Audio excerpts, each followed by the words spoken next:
Trauma is when your body remembers, but your mind tries to forget. And I always tell my patients all the time, even if you have forgotten, because a lot of patients, adolescents that have gone through whether it's sexual trauma, abuse, whatever it may be, they go into um, a phase where they just kind of shut everything off. They don't remember, Mhm. right? That's their own coping mechanism. So a lot of things that happen to us, we don't remember. But what we do, what does not forget is our body.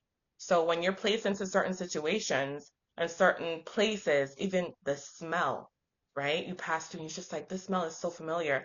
I don't like it. I don't know why. Or somebody's voice, right? You don't know why you don't like this person or their voice. Something about it just is offsetting.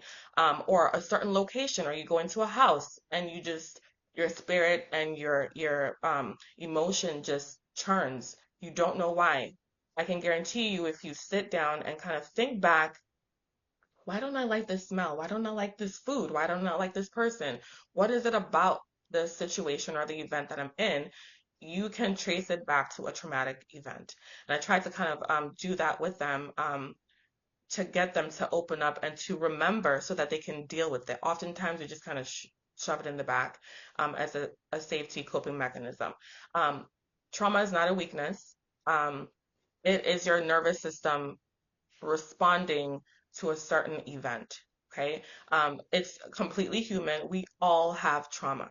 We all have trauma. Even if we don't deem it as such because of the way we were raised and the things that we know, how we were taught, it's traumatic. And that typically comes off with our behaviors, right?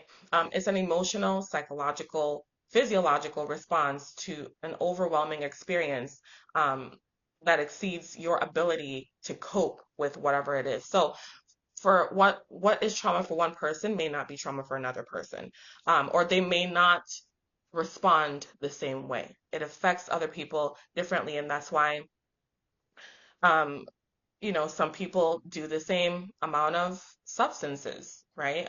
Drugs and alcohol, and they're just fine. Others tap into it, one, two, and they're hooked for life. And it affects them in several different ways. So everybody's response to trauma and the way that their body stores the trauma is also different. It's not defined by any a particular event. It's not defined by internal experience. It lives in the body and it lives in the brain. Mhm. Um, and it's not just your memories either. It's not just bad memories. It's not you overreacting because sometimes things happen and we're just like, God, this person is just too much, or they're wishy-washy, or they're acting they're overreacting in a certain situation, but that is their body's way of letting them know, like, I'm not safe in this moment. This does not feel right in my body.